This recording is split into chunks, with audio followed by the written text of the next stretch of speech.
I'm wondering if NORAD is working the way it's supposed to. Why are we not detecting these objects before they enter North American airspace? Actually, we are ensuring that we're monitoring together the airspace. NORAD is one of the only joint commands for territorial defense in the world. Canadians and Americans are in the joint command for protection of our territory. So as it's picked up over Alaska by NORAD, we are part of tracking that in Canada as well.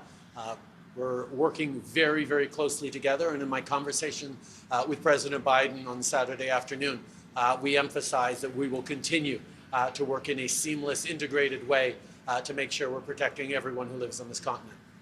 How much more urgent will these issues be when you and President Biden meet again in the next coming weeks? No more urgent than they are right now.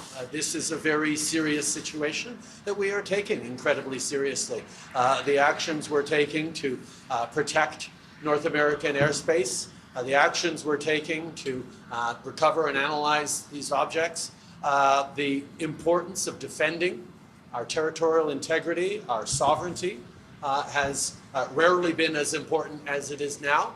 Obviously, it was important that our ministers and our officials keep talking. It's important that the President and I have a direct conversation on Saturday afternoon as these actions are underway. But it will give us even more to talk about when we get together in March.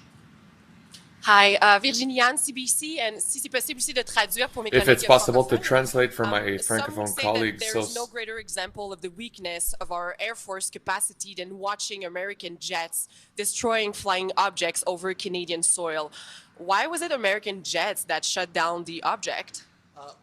NORAD is a joint command, which means we do things together over North America. And there were Canadian and American fighter jets scrambled to intercept the object and to take it down.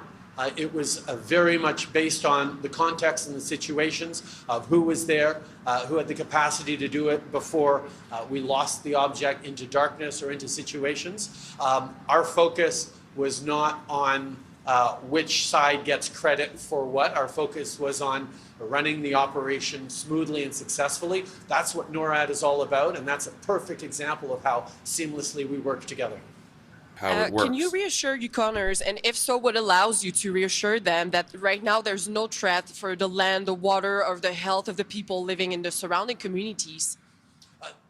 We are deploying all measures possible to keep Canadians safe. We understand that Yukoners, and I spoke with the Indigenous leaders, the First Nations leaders in the affected territory last night, are rightly concerned about the impact on their citizens, but are also recognizing that the decision was taken to take this down over fairly unpopulated and sparsely populated territory to make sure that the safety of Canadians and of Yukoners was first and foremost.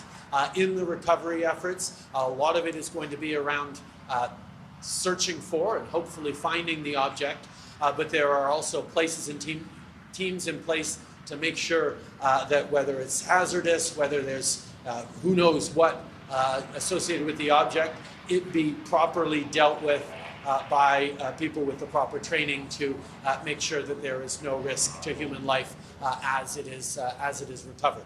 I know the recovery effort is ongoing, but NORAD told the Associated Press this weekend that they have an idea of what this aircraft is. Is there any reason we don't have more information on what this aircraft is? Our focus right now is on recovering it. Obviously, there is much analysis going on at the highest levels of NORAD in both Canada and the United States to try and understand more, to facilitate in the location of the object, and to understand better and be able to answer the questions that Canadians have. And as soon as we have more clarity and better answers to give to Canadians, we will be giving them. So this is 3 aircraft shot down this weekend, or this past weekend. Do we have no idea whether this is a pattern or whether these are connected? Well, I think obviously there is some sort of pattern in there. The fact that we are seeing this in a significant degree over the past week is a cause for interest and close attention, which is exactly what we're doing. We've deployed significant resources here to be able to recover the object, as well as diplomatic and international engagements going on to find more information and to get solutions on this. Which communities in the Yukon can expect authorities to be dealing with debris, and what can communities expect? We are searching what is a fairly large area that is roughly put between Dawson and Mayo, I believe, is in the area. We are obviously sending a lot of Canadian Armed Forces and RCMP resources to lead on the search in the coming days. But as time goes on, we will for sure have different instructions to give to local outfitters and trappers and people who may be in the area. For now, however, it really needs to be the Canadian Armed Forces leading the recovery efforts, because we, as I've said, we don't know the degree of hazard that could be involved in this object that was downed, and we have to be safe. And how do you plan to work with Yukon's Premier and Indigenous leaders to keep Canadian sovereignty safe, and what does that mean? Well, obviously, the responsibility of the federal government and the armed forces is to make sure, and NORAD is to make sure Canadian sovereignty is protected and maintained. But we do that in partnership. You can't talk about protection and sovereignty in the North without talking about and talking with the people who've lived here for millennia. And that's always been at the core of how we need to operate in the North, how we need to work in partnership with the local communities and local leadership.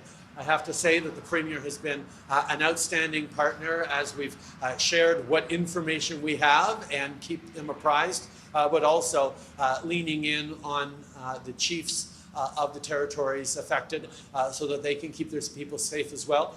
As is always the case, it'll be about the partnerships and the close collaboration across different orders of government and different sectors that makes things work well in this area.